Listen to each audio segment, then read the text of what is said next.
Welcome back to the Friday Front Bar, everyone. Thanks to Brewery Fresh Carlton Draft here at the All Nations Hotel. Sam Pang, where the hell have you been? What have you been doing? I've just been doing a urine test for WADA. How'd you go?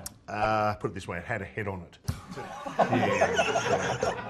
Yeah. And I wrote my own name, which I think is a first. That's For a impressive. urine test. Speaking of your urine test, Carlton Draft are wrapped because that urine test was Brewery Fresh. So We have made up our minds, though, despite the fact that it's the big story of the week. Here at the Friday Front Bar, we're not going to spend any time talking about WADA and Essendon and the whole thing today, right? we've made a decision, and WADA have appealed it. And they want us to... No, That's it. Are we done? Where we are. Let's get into it. You know what? Go on. Front bar, we're on firm ground with the hovercraft. Did you see the hovercraft? This is what we're interested in. This is the Carlton hovercraft, which is representing Carlton's season, really, as it's fished out of the Yarra, and I believe that was taken at three-quarter time last week as the hovercraft raced away from the ground to beat the traffic. At least Carlton's new blokes. We had this sort of mini recruiting campaign in the off-season. They brought some blokes in from other clubs. At least they're starting to show that we haven't made some terrible choices when it came to that. I mean, Liam Jones was fantastic down the stretch last This was week. a big moment in the game, Andy. Game was on. And they don't come along often for Carlton. Those days, you know what I mean? Look at that. It's about that moment when I wanted him in that hovercraft. And, If you're at the Carlton Football Club, this week there's only one safe place to be. Where's that? Juddy's Man Cave. There he is. No danger there. How do you get into the Judd Cave? Is it like the back cave? Is it a secret location? And by the way, has Juddy and Captain Carlton ever been seen in the same room? Because this could be a Bruce Wayne style scenario. He could be in the Judd Cave, slide down the pole and take off as Captain Carlton in the hovercraft. by the way, that's not a cave anymore. That's a panic room. Juddy just goes down there and he's refusing to come out.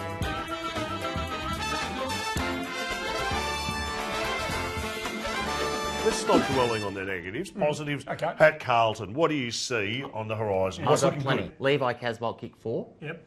Right. There's no relegation. And there's only about 13 or 14 years before Oscar Judd is eligible under the father-son. Plenty of positives. He'll probably choose West Coast. That's the only problem. He'll probably Yeah, he take might. them instead of us. Now, what about your blokes? Have you got one? I've got a positive for this week. Yes, Travis Cloak can't kick. That is our greatest positive coming up. Have a look at this. I mean, he's going to kick 1 goal 9, and the Tigers are going to storm home. That is a... how much money do they pay him a year? Yeah, like it's over 700, something there. Bucks was saying, don't bother sending me any letters. He said to Collingwood supporters who were listening, don't bother writing any letters this week because they're going straight in the rubbish bin. We have tried everything we can possibly... We've given him 400 shots at goal. We'd have him doing handstands before... This coming out of the mouth of Nathan Buckley. We get him to do handstands before he kicked if it meant that it might improve his accuracy. Am I the only one who'd like to see one of those letters? Oh, I think I reckon it was like the letters were cut out of a magazine and put together. Written in blood. I'll defend Travis Cloak. How? On what grounds? Well, many of our younger viewers may not know this, but his father was a champion for Richmond and for Collingwood. He was a champion He was a for champion. Richmond and a turncoat. Is how He was a champion player, he was a premiership player, and poor Travis grew up watching his father play the game. Like I said, champion player, but this was his kicking style. So, And big fella Ravens. yeah. Look, it Well, may be a pass, Mickey, but I think it was a shot for goal. What it did was it brought our halfback flankers into the game. Gave them a way of getting on the scoreboard. There it is. Yep. I believe we'll win this. I've been a bit. I was talking about taking a gap year this year off football because of Richmond's sluggish start, but I honestly believe Richmond can beat Collingwood. This is the last thing I'll say about Carlton, by the way. There are 17 games to go. We're 2 games out of the 8. Somehow it is mathematically impossible for us to make the 8.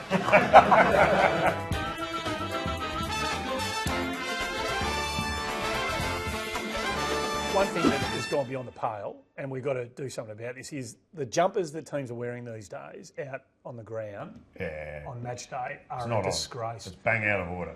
I mean, what was Hawthorn? How in anyone's right mind can you allow a football team to play an AFL game dressed like that? Andy, I think in their defence, they're sponsored by Prada this year. So, but that is a shocker. These are the Hawthorn Cappuccinos, and their mascot may as well be a barista. They look like they're caught like halfway between a transformer and someone from Rollerball. You know when this first started? Go on. When those new clubs, expansion clubs, entered the competition with their terrible, terrible jerseys. Those for the expansion first clubs. time, for the first times ever, we had pictures of eagles, or we had crows coming out the side. You couldn't make them out. No. And up until that point, there had been very strict rules about a jumper. It was block colours, apart from maybe a stripe for Richmond and Essendon. Or a monogram. It was St Kilda. Yep. It was Footscray. You knew where you Spot stood. on. But these guys came in. I'll tell you who I also blame too, is the Brisbane Bears. They had a koala bear ridiculous. on a jumper. Ridiculous. You're going out to play a side with a koala bear on the front. Can I just ask one thing?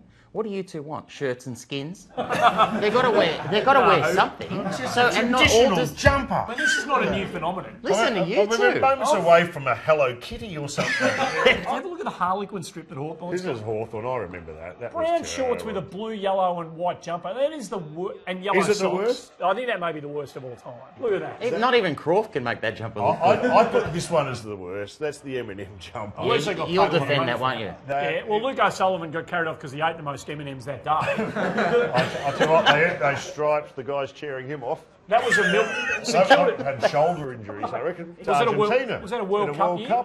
Yeah, there's That one Maradona. is? That's great. Who the hell is that? Well, Mickey, that's the Allies. That's that, Okay. and actually, there were many reasons why the Allies eventually finished up, but that was the death sentence for him. That jumper. Can I just say one thing? You two, you're so passionate about this. Maybe you should, if you brought that same passion to your radio shows, the ratings would be better. That's what I'm saying right now. That is, And cheers.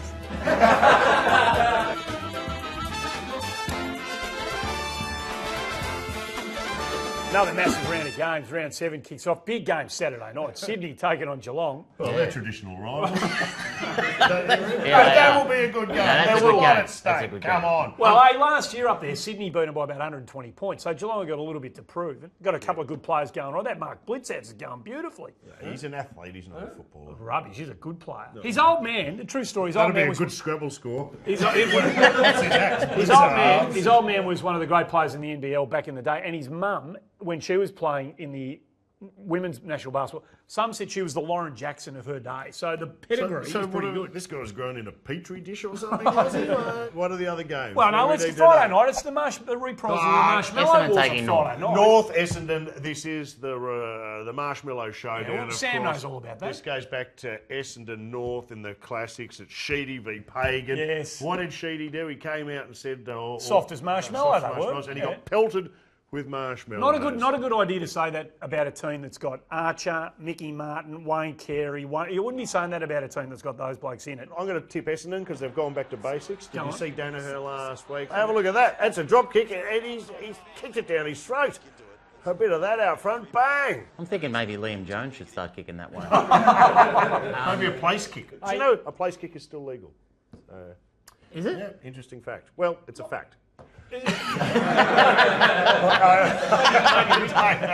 The coming of age game last week was seen, in the eyes of many, being the GWS performance against Hawthorn. And we're all Wow. waiting for this mob, aren't we? Giant killers. That should They have were been the outstanding. 3 times Hawthorn looked like they had them on toast. 3 times the Giants came back, overran them in the end. And everyone's getting caught up in the game, and particularly the commentators at the end of that. The Giants have numbers. Whitfield by hand. Smith around the corner for his third. Oh, they're up by 3.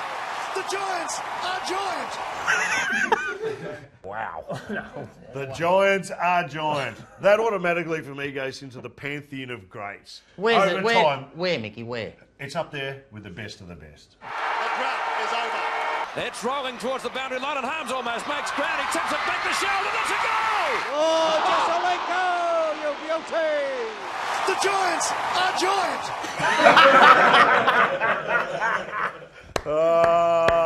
One for the ages. Well That's as done. good as it gets. Hey, I know that you've mentioned Richmond taking on Collingwood this week, and we've gone through Liam Jones. We've got Travis Cloke's kicking has been discussed. I tell you what, Bucks reckons he's out of ideas. Yeah. Yeah. Well, maybe you should try this bloke, getting him down to training. That's just impressive. isn't Is it? that a security guard? That's a security Can guard. we see that again? Is that? Have a look Look at at this that. bag. Casual as you like. It's the look away flick kick. Maybe Travis Cloak has to start having shots for goals with his hands in his pockets. Maybe that's it. Just try anything. That's Lionel Messi stuff. That is just hard to do. One of Nick. the greatest things I've ever seen. The other big games, the Bulldogs taking on the Dockers. Are the Bullies able to bounce back and knock the Dockers over for the first time this year? Well, the answer is no. Hey, great scenes last week at Freo after their win. It was Mother's Day, and they've Beautiful come touch. out with the flowers. Well done, Ross Lyon. That just reeks of him. What a great idea. I wonder who Fifey's going to give those to. Oh, he's a darling, isn't he? Ah, I don't know. Hayden Ballantyne gave me mine. Who'd you get yours off? Mine's from the Captain Carlton and the hovercraft. That's it for another Friday Front Bar. Thanks to Brewery Fresh Carlton Draft here at the All Nations Hotel. See you next week. Probably swung by a cemetery and just picked these up.